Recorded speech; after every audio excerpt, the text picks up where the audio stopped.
the Skillwork Forum, and I got to tell you, you're in for a real treat today because we're going to be talking about a very scintillating topic that we're excited about.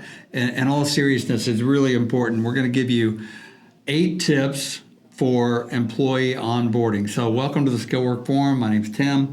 Joined with my partner Brett here. We gather and talk about trends, challenges, everything surrounding the skilled trades. And I think one of the things that's really often overlooked is the importance of a very strong and proactive employee onboarding process. It's crucial in today's very competitive landscape for talent acquisition.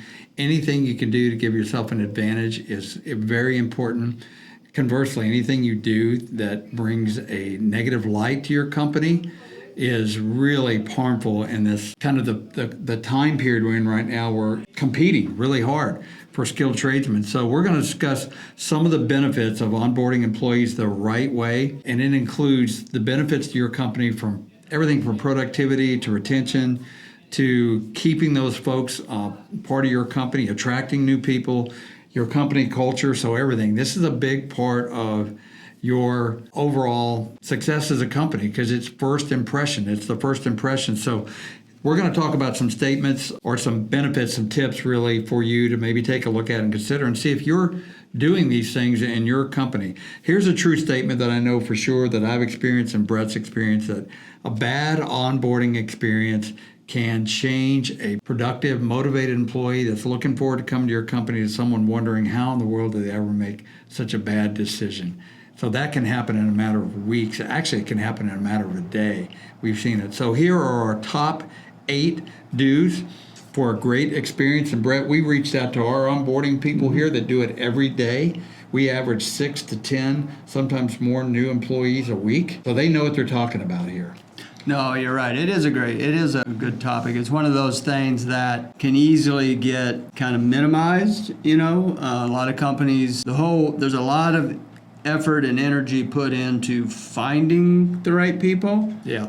And then it's almost like, once you've caught them, now what are you going to do with them kind of a thing. And that part, I think, is so good, especially in today's environment. Like you said, I think we just saw something, Tim, not to say, the number of people that are leaving jobs and, the great resignation and all that type of thing. I just read something the other day that said that a big number of those are then dissatisfied with where they went.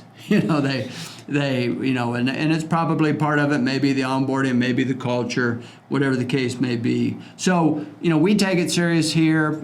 We would encourage, and hopefully you'll get some value out of this in making sure that you're taking it very seriously, and you probably are, but there's probably some things today, hopefully out of these 8 that we put together that will resonate. And so one of the big ones for us is right out of the gate is to be positive, welcoming, communicating value. I mean, we all know, I think Tim has a story he'll share here in a bit, of showing up to work somewhere and not getting that not they don't have to roll the red carpet out and carry you into the building, but at least it's nice to know that, oh yeah, we knew you were coming today. And so we're happy to have you. Yeah. I know your name. Exactly. Yeah. So, and not just from the HR person, but from the organization. So, a lot of us talk about, at least here, I think it's everywhere in the country now. At one time Chick-fil-A, was more in the South, and so we didn't always get it. It was kind of like back in the day, you had to go across, I don't know, somewhere to get Coors beer, So somehow Coors beer became a good thing. I don't know. Smokey and the Bandit, right? You go across the country to get Coors beer. Yeah. Right. So but at Chick-fil-A, you walk into a Chick-fil-A, it's something so simple, and they say, it was my pleasure, but it's a different environment. It's a different thing. So it's a similar thing, when people come, they should genuinely feel like, this feels different. We have people internally here. We have a lot of people that work out in the field for us as well that we on board. But we have people say, I don't know what's different, but something's different. You can kind of say that same thing a little bit on the Chick-fil-A. You have to really view those new hires as as an investment, not a cost. When you see things, when you invest in something, you'll continue to pour into that, where if you just see it as a cost, it almost becomes, a necessary evil, and you treat it that way a little bit. And so you never want to view your employees, and definitely any of your employees, but your new ones, that first impression is so critical to begin this process that then has to keep going. We shoot for a world-class experience. We have a whole team that we call the Skillwork Engagement Team, and their motto, or whatever the right term is there, is to create a world-class experience for every one of our skill workers. And so that's both internally and externally for us, because like I said, we deploy guys out into the field. But that's a big deal. That it's one thing to say world-class experience can become a little bit of a overused term, but if you really mean it and you really do it, it'll have a huge impact. And so it's about selling the culture. A lot of people do a great job of selling the company in the interview process, but when they show up that first day, then it starts to get real. Yeah. And so that's where they got to see it.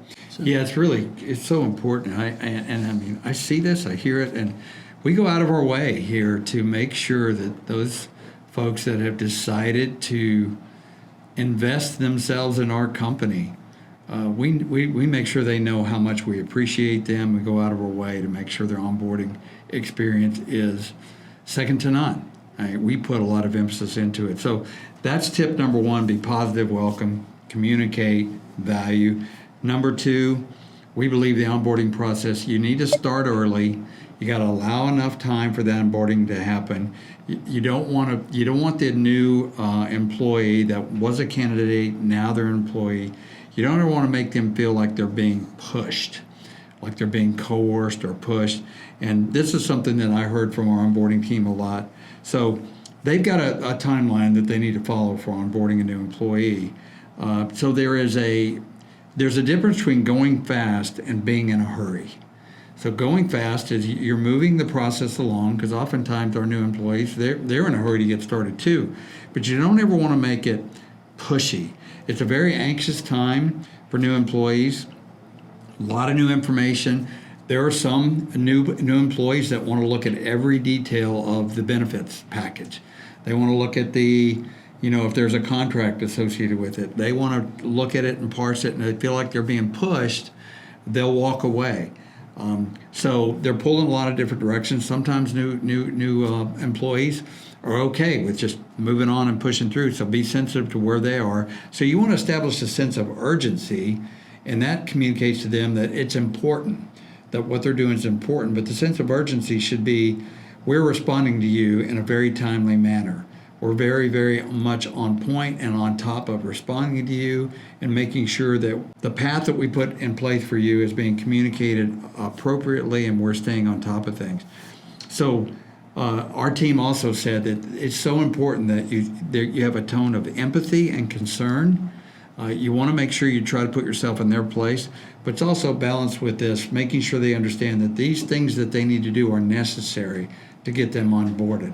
So you really have to have somebody with the right mentality to be part of your onboarding team. Do not make this an afterthought. Make sure you got the right people with the right attitude that understand we got to get through this process, but we're going to do it with empathy and care and concern. So that's number two. Start early, don't push. Yep. And number three is set clear expectations and communicate clearly. Said another way, it's a line that I use a lot. People hear me say it here. I steal it from Dave Ramsey, and that is unkind to be unclear. And we're kind of saying the same thing. You need to be empathetic, you need to be understanding, you need to be very welcoming. At the same time, people like clarity. Clarity is not a bad thing. Matter of fact, they don't like ambiguity. And so, you don't want to get into a lot of company speak and nuances. Lay out the process, help them understand up front, these are the milestones, these are the due dates. This is, if in our case, if you're going to be a recruiter, we don't expect you to be on the phones day 2. We expect you to be ready to be on the phones, whatever it is, day 10 or 12 or 4, I don't know.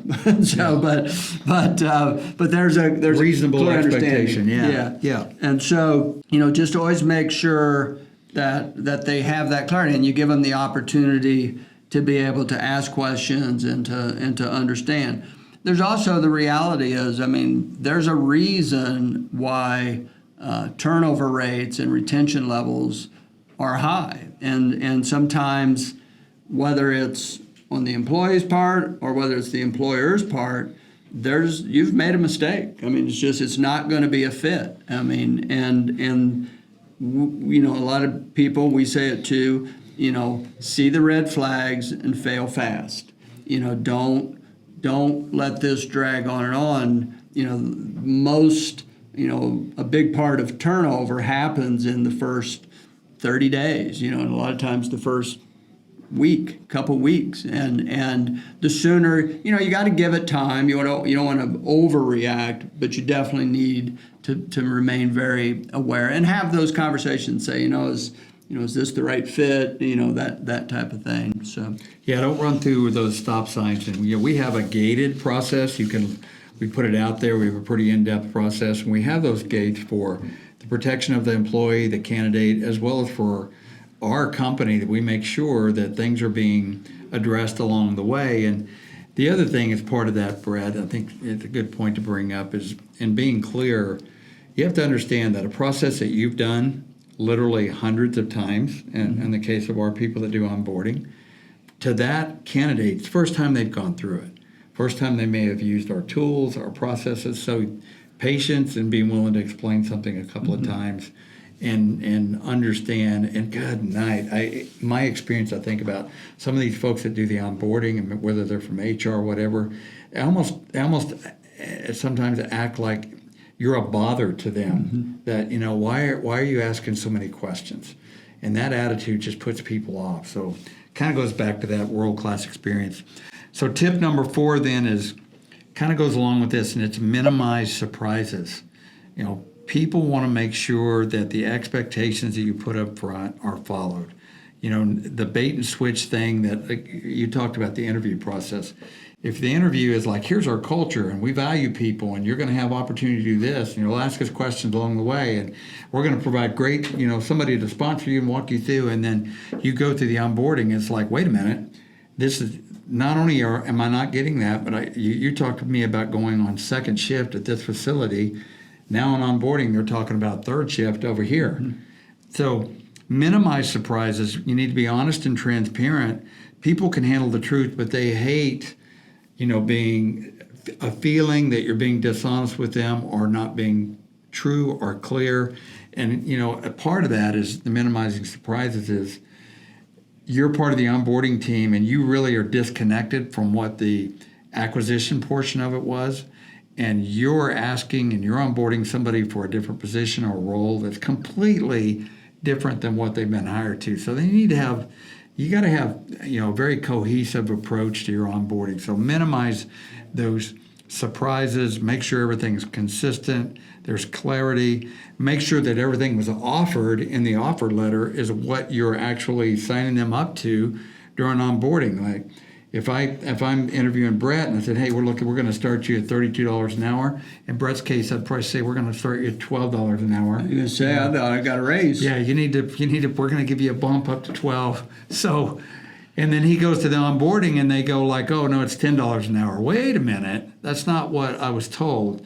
So have your ducks in a row, make sure that you're aligned and that everything is copacetic. Don't surprise a new onboarding candidate. It's not a good look. So that's tip number 4.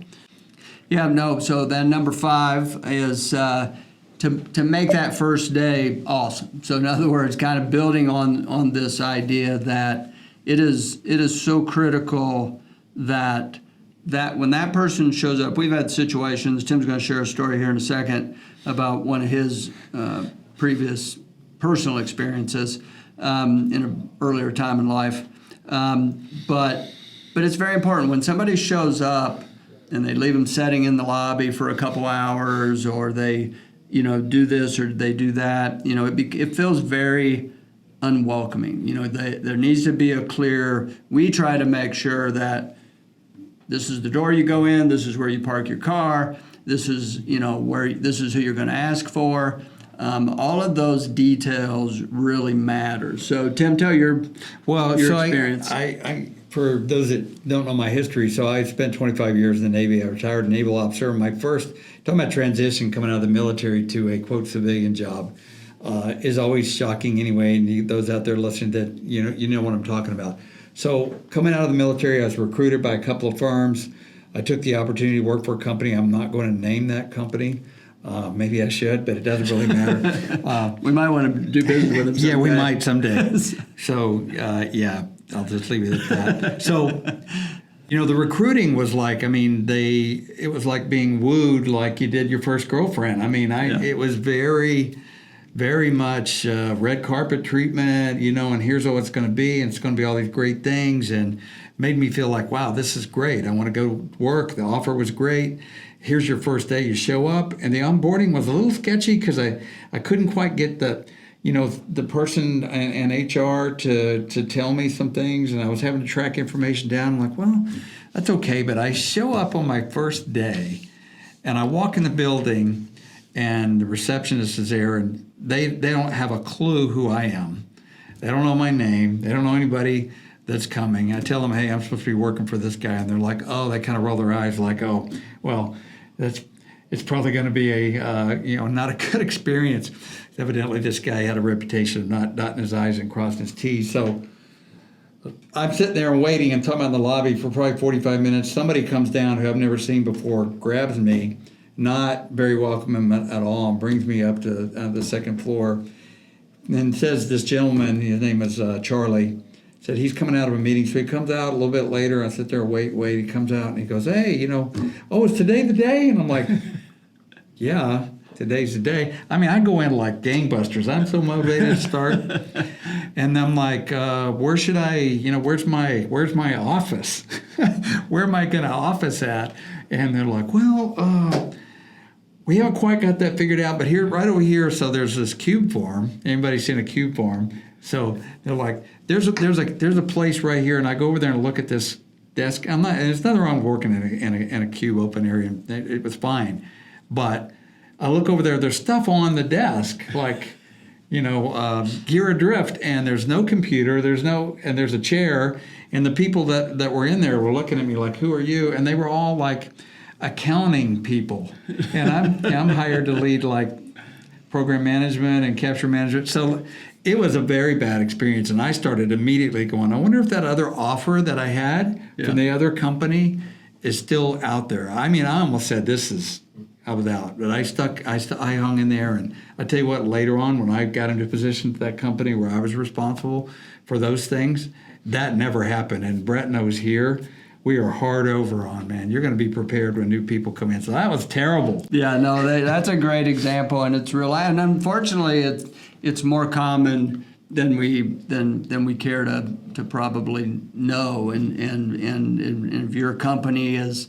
if you know that's the reality, obviously you need to change, especially in today's talent world. So, but just the key, just have a clear expectation, clear plan. And our guys, when we put them out in the field in the skilled trades, them understanding, okay, what's the orientation process?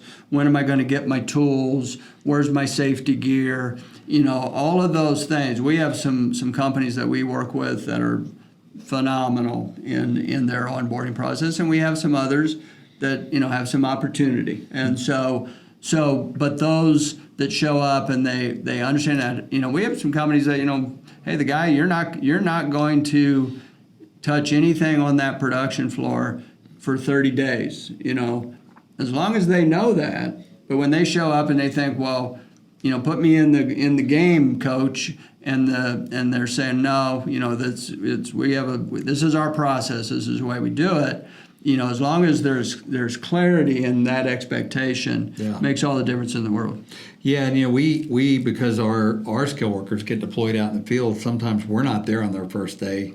They're working at one of our client locations, but our team here reaches out to them the days leading up to that assignment. The first morning they're there to make sure that they've got everything they need to show up.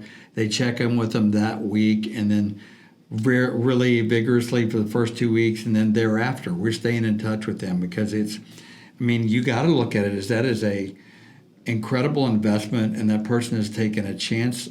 They put their chips on the table for your company. You owe it to them. Give them your best. So make your first day awesome. Next tip number 6 is, now we've got them onboarded. They're brand new. They're there. They're starting. We consider the first few weeks, maybe the first 30 days, part of onboarding. Mm-hmm. So this is after they start. You have to exercise patience with them. New team members, they're going to make mistakes.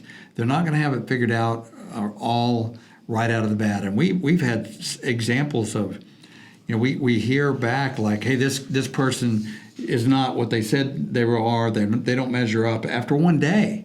They haven't even figured out their way from the parking lot to the break room. Yep. And they're already judging them. So you need to have a little bit of patience. You put so much effort in getting them there.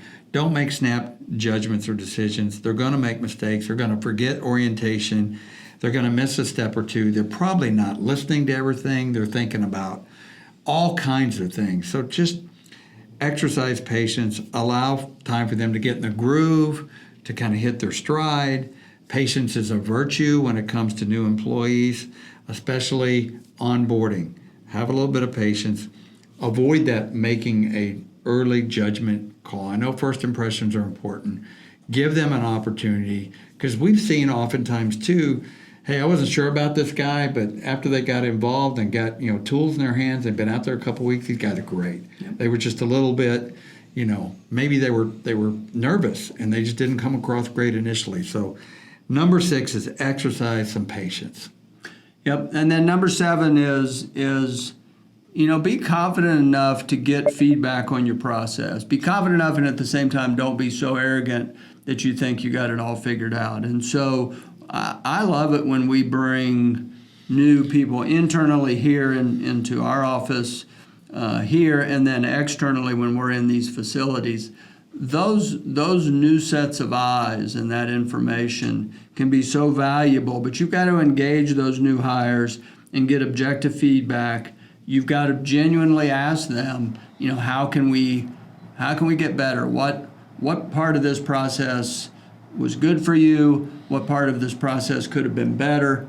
And then take that input seriously. Don't just listen, but then keep doing what you're doing, and make sure that you follow through and not ignore the opportunity to grow that. We've adjusted internally. Obviously, our skilled workers that go into the field, we don't have much control. We stay very close in contact with them, as Tim just said, but the onboarding that happens inside of the facility, the best we can do is then work with that HR to say, hey, we had a situation, a year or so ago, a great client of ours and continues to be a great client of ours, but in the first facility we went into, there was some disconnect on this company provided the tools. So you couldn't bring your own tools into the facility. It was a food beverage manufacturing company, so they didn't allow any outside for food safety reasons.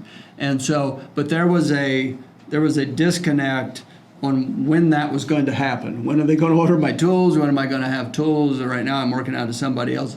And we had a meeting with the team there, the maintenance managers and whatnot, and they said absolutely we got to fix that, type of thing. So we can engage in that way internally. We have definitely adjusted our onboarding process numerous times to continue to improve that, and a lot of it has come from feedback from people who have gone through it. So yeah, it's really important, and we don't just this can become, if you let it, just another part of the check the block process. Okay, I got their feedback, I file it, we're good to go. It needs to be made sure it's given to everybody involved in that employee's onboarding, up to the highest leadership of the company, in my mind, and they need to look at that, and it's that important to take feedback, and new employees see that you're taking their feedback seriously. That also establishes an impression that you care about them. Yep. So you need to do that, and we do here. I'll go talk to them and say, help me understand that a little better. It sounds like, your training wasn't clear. What do you think we could do better next time? Can you help us do that? I mean, it makes a huge difference. It's important. So the last tip we'll give you, kind of at the latter end of your onboarding, is for you to give honest feedback to that new employee. So they've gotten on board, they've gotten through their first 2 weeks as they're kind of up and running. It's really important to provide feedback on how they're doing against established expectations. As Brett said, it's unkind to be unclear. Set the expectations. Hey, in 30 days, this is where we expect you to be. In 90 and 180, whatever it is, this is the expectation. Do you understand it? Yes, I do. We'll give you everything you need to get there. Give them feedback. Here's how you're doing. Here's where we think you need to improve. You're knocking it out of the park, or maybe we just don't think this is going to be a good fit. So provide that, encourage growth, highlight areas of improvement, provide useful coaching and support. But that feedback is a two-way street. It's really important to do that as well. So those are the top 8 tips. I think in summary, Brett, it's like pay attention to onboarding. It's really important. It is. I mean, it's you can't emphasize enough. Like I said, there's so much conversation in all spaces. We spend a lot of our time in the manufacturing space, but other spaces as well. And the amount of work and talk and effort going into finding the talent, to finding the skilled trade talent specifically in our case, is more. I mean, it's huge. It's probably the biggest concern.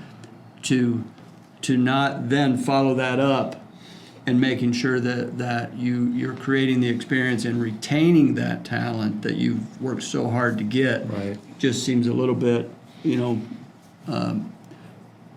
probably not a good plan. Yeah. I mean, I think this mentality that may exist, and maybe some of the folks that have been at your organization for a long time, or maybe come from our generation, that, hey, they ought to be grateful they got a job. They need to show up here and they need to show up and be motivated, and we need to kind of give them, it's almost, I've even seen it's like a bit of hazing, that you got to come in here and earn your right to work here.